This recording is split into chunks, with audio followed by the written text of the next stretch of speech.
12 का exam form कैसे भरें या फिर इंटर का एग्जाम फॉर्म कैसे भरें। देखिए 12 का एग्जाम फॉर्म काफ़ी सावधानी से भरना भी है और इसमें गलतियां होने से आगे दिक्कत भी हो सकती है, मैं आपको बताने वाला हूँ। साथ साथ हम इस वीडियो में 12 का एग्जाम फॉर्म या फिर इंटर का एग्जाम फॉर्म भरना सीखने वाले हैं कि ये फॉर्म भरना कैसे है। पहली बात आप समझ लीजिए कि ये जो फॉर्म आपको दिखाई दे रहा है स्क्रीन पर, ये फॉर्म जो है ना ब्लैंक फॉर्म है, जो कि 4 पेज का है। आर्ट्स का भी, साइंस का भी, कॉमर्स का भी 4 पेज का है। हालांकि ये ब्लैंक फॉर्म जारी हुआ किसके लिए, तो कंपार्टमेंटल वालों के लिए, एक्स रेगुलर वालों के लिए और इम्प्रूवमेंट वालों के लिए। लेकिन बहुत सारे स्कूलों में या फिर इंटर कॉलेजों में ना 12 वालों को, इंटर वालों को ये ब्लैंक फॉर्म भी दिया जा रहा है, क्योंकि एक प्रिंटेड फॉर्म भी होता है। जो रेगुलर बच्चे हैं उनको प्रिंटेड फॉर्म ही मिलना चाहिए, लेकिन फिर भी बहुत सारे स्कूल वाले ये ब्लैंक फॉर्म ही सबको दे देते हैं, चाहे वो फेल वाले बच्चे हों, चाहे वो इम्प्रूवमेंट वाले बच्चे हों या फिर रेगुलर पहली बार एग्जाम देने वाले ही बच्चे क्यों ना हो।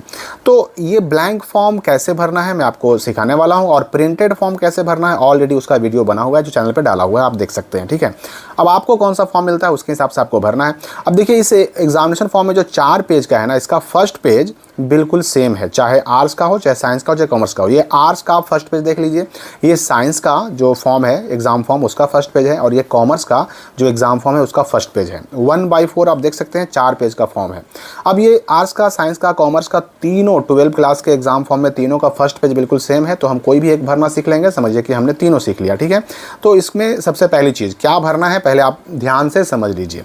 कॉलम नंबर 1 जो है रजिस्ट्रेशन नंबर एंड ईयर, तो इसमें आपको अपना रजिस्ट्रेशन नंबर भर देना है जो कि आर से शुरू होता है, आर डैश, उसके बाद आपका 5 अंकों का रोल कोड रहेगा और रोल कोड के बाद फिर कुछ नंबर रहेंगे, लास्ट में आपका इसके बाद जो है ना साल रहेगा, ईयर रहेगा, ईयर। कॉलम नंबर 2 है बीएससीबी यूनिक आईडी, तो ये आपको अगर मिला है तो भर दीजिए। रजिस्ट्रेशन कार्ड अगर मिलेगा तो रजिस्ट्रेशन कार्ड में देख करके भर दीजिए, अगर रजिस्ट्रेशन कार्ड में छपा हुआ नहीं तो उसको खाली भी छोड़ सकते हैं। स्टूडेंट कैटेगरी में रेगुलर या प्राइवेट भरना होता है, या फिर एक्स रेगुलर या कंपार्टमेंटल या इंप्रूवमेंट। आप अगर पहली बार एग्जाम दे रहे हैं तो रेगुलर भर दीजिए इसमें। अगर आप इससे पहले एग्जाम दिए थे और इंप्रूवमेंट के रूप में एग्जाम देना है तो इंप्रूवमेंट भर दीजिए। अगर फेल हुए थे और एग्जाम देना है तो एक्स रेगुलर भर दीजिए। अगर 1-2 सब्जेक्ट का एग्जाम देना है तो कंपार्टमेंटल भर दीजिए।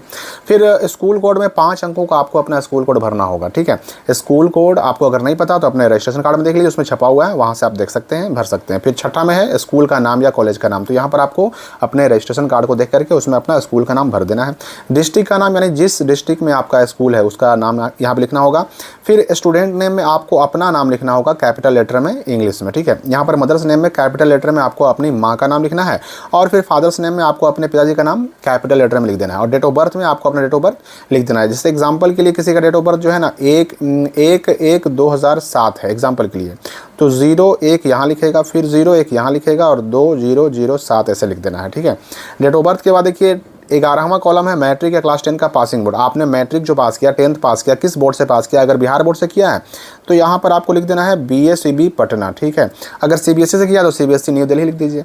इसके बाद मैट्रिक का या 10th का आपका रोल कोड कितना था इसमें लिख देना है 5 अंकों का, और रोल नंबर आपको 7 अंकों का इसमें लिख देना है। किस साल मैट्रिक पास किया वो साल आपको यहाँ लिखना होगा। जैसे जाहिर सी बात है कि जो पहली बार एग्जाम देने जा रहे हैं ऐसे बच्चे ने 2024 में मैट्रिक का एग्जाम दिया होगा। ठीक है, लेकिन जो फेल बच्चे हैं, इंप्रूवमेंट है, वो पहले के भी हो सकते हैं।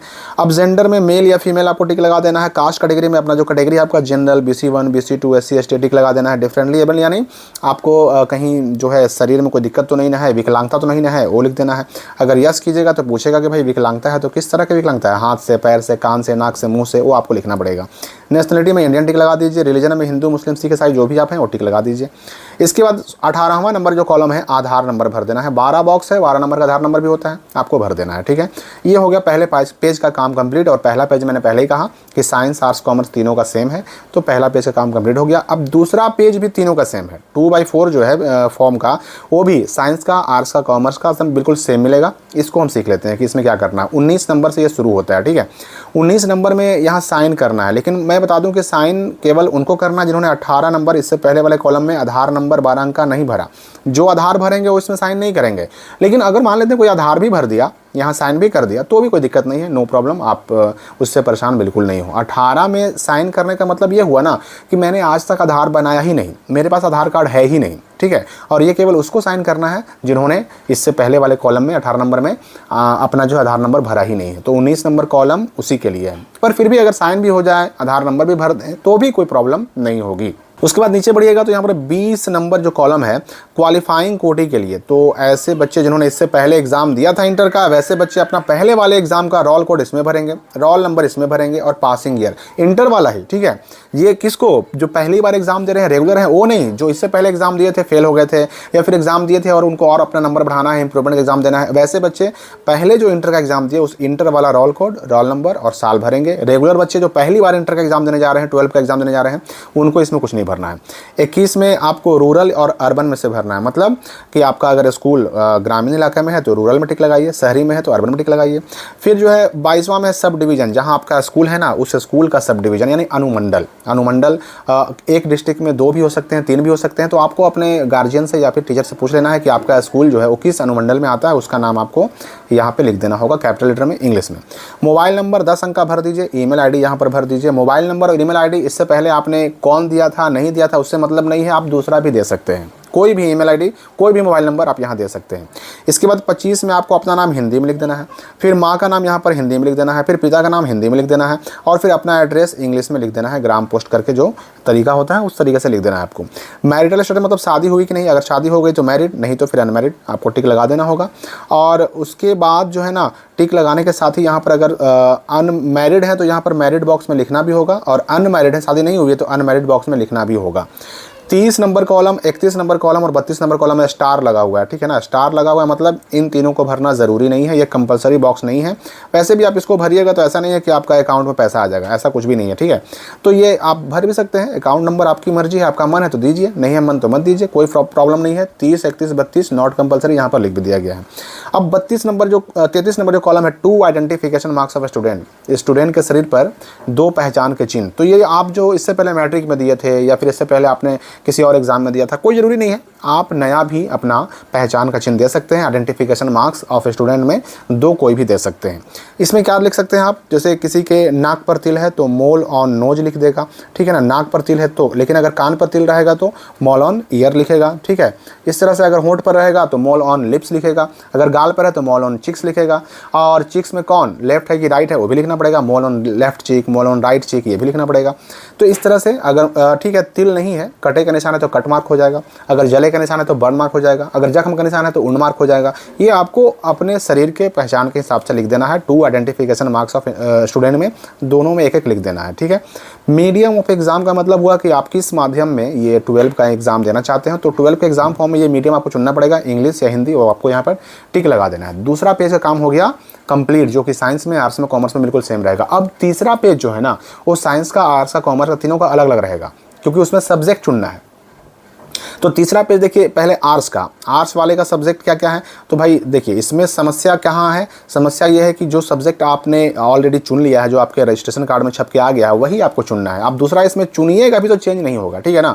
ये बात आप याद रखिएगा कि अभी इस एग्जामिनेशन फॉर्म में आप कोई भी बदलाव करते हैं तो बदलाव होने वाला नहीं है। और वैसे भी देखिए जो फेल वाले बच्चे हैं, जो एक्स रेगुलर बच्चे हैं, जो इंप्रूवमेंट वाले बच्चे हैं, उनका भी डिटेल में कोई भी बदलाव नहीं होगा। ना वो सब्जेक्ट को ऐड कर सकते हैं, ना सब्जेक्ट को हटा सकते हैं, ना सब्जेक्ट को चेंज कर सकते हैं, कुछ चेंज नहीं होने वाला है।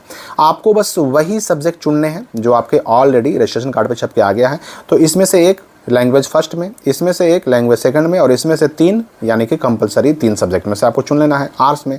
और अगर आपका रजिस्ट्रेशन कार्ड पे एक्स्ट्रा सब्जेक्ट आया है छप करके तो इसमें से कुछ जो आया है छप करके वो टिक लगा दीजिए, हो गया।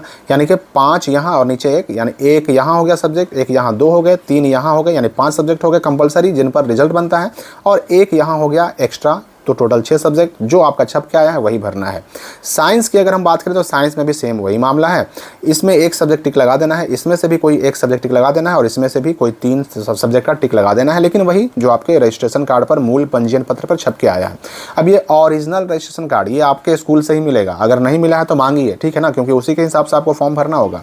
लेकिन मैं बता दूं कि जो एक्स रेगुलर बच्चे हैं, जो फेल बच्चे हैं, जो एक्स स्टूडेंट हैं, जो इंप्रूवमेंट वाले हैं, उनको इससे पहले जो उन्होंने एग्जाम दिया उसके रजिस्ट्रेशन कार्ड से काम करना, उनको नया रजिस्ट्रेशन कार्ड नहीं मिलेगा, ठीक है ना। उनको इससे पहले वाले रजिस्ट्रेशन कार्ड के हिसाब से अपना फॉर्म भरना होगा। उसके बाद कॉमर्स की बात करें तो कॉमर्स वालों का क्या है, वही मामला है सेम। एक लैंग्वेज सब्जेक्ट इसमें से, एक इसमें से, 2 हो गए और 3 इसमें से आपको चुन लेना है, 5 हो गए। अगर एक्स्ट्रा आपका छप करके आया तो वो भी आप सेलेक्ट कर सकते हैं। तो यहाँ पर वैसे भी देखिए सेलेक्ट कीजिए, टिक लगाइए या मत लगाइए, ठीक है, कोई फ़र्क नहीं पड़ने वाला। आपका ना तो चेंज होना है, ना जुड़ना है, ना हटना है, ना ही कोई बदलाव होना है। तो जो छप के आ गया मूल पंजीयन पत्र पर, ओरिजिनल रेशन कार्ड पे आपको वही टिक लगा देना है, ठीक है। अब ये तीसरा पेज का काम हो गया कंप्लीट। अब तीसरे पेज के बाद जो है चौथा पेज सबका सेम है, साइंस हो, आर्ट्स हो, कॉमर्स हो, ये 4x4 पेज ये सबका सेम है। इसमें क्या करना है, तो बस साइन करना है। साइन कैसे कैसे करना है भाई, तो सबसे पहले बॉक्स में करना है गार्जियन का साइन। स्टूडेंट के जो गार्जियन है, माता है, पिता है, भाई है, बहन है, कोई भी कर सकते हैं, साइन यहाँ इस बॉक्स में कर देंगे। हिंदी में भी कर सकते हैं, इंग्लिश में भी कर सकते हैं, लेकिन स्टूडेंट जिसका ये फॉर्म है वो इस बॉक्स में हिंदी में साइन करेगा और इस बॉक्स में इंग्लिश में साइन करेगा। इतना करने के बाद ये फॉर्म आपको क्या करना है कि अपने स्कूल में जमा कर देना है। इस फॉर्म के साथ आपको अगर फेल वाले हैं, एक्स स्टूडेंट हैं, कंपार्टमेंटल वाले हैं, इंप्रूवमेंट वाले हैं, तो आपको इससे पहले वाला रजिस्ट्रेशन कार्ड या एडमिट कार्ड की फ़ोटोकॉपी मांगी जाएगी। अब यहाँ पर एक बात ये भी समझ लीजिए कि इसमें फ़ोटो भी चिपकाना पड़ेगा आपको। फ़ोटो कहाँ चिपकाना पड़ेगा, तो जो मैंने आपको दिखाया था कि फर्स्ट पेज बिल्कुल सबका सेम है, तो उसी में आपको फ़ोटो चिपकाने का यहाँ पर बॉक्स मिल जाएगा, नीचे यहाँ पर साइन करने का बॉक्स मिल जाएगा। तो अगर रेगुलर बच्चे हैं जो पहली बार एग्ज़ाम दे रहे हैं तो उनको फ़ोटो चिपकाने से भी ये फ़ोटो चेंज नहीं होगा, ठीक है ना। जो इससे पहले वाले बच्चे हैं, जो एक्स बच्चे हैं, इम्प्रूवमेंट बच्चे हैं, उनका फ़ोटो यहाँ पर वो जो चिपकाएंगे वही उनका आगे छप करके आएगा। तो इतना करके कंप्लीट अपने स्कूल में जमा कर दीजिए। इसके साथ डॉक्यूमेंट में आपसे हो सकता है आधार कार्ड, पासबुक, एडमिशन रसीद, और जो पहले वाले बच्चे हैं जो ऑलरेडी एग्जाम दे चुके हैं, फेल हुए हैं या इंप्रूवमेंट देना है, उनका जो है पंजीयन पत्र या फिर उनका एडमिट कार्ड, ये सब मांगा जा सकता है। और इसके अलावा पैसे, अगर हम पैसे की बात करें तो ऑलरेडी मैंने पैसा पर वीडियो बना दिया है कि किस कैटेगरी के बच्चों को साइंस में, आर्ट्स में, कॉमर्स में कितना पैसा लगेगा, उसको आप देख सकते हैं कि कितना कितना पैसा देना पड़ेगा। तो उस पैसे के साथ, डॉक्यूमेंट के साथ ये फॉर्म को जमा कर दीजिए, हो गया आपका एग्जामिनेशन फॉर्म कंप्लीट। कोई अगर डाउट अभी भी बच गया हो कमेंट में पूछ सकते हैं। हम मिलेंगे अगली वीडियो में नए अपडेट के साथ।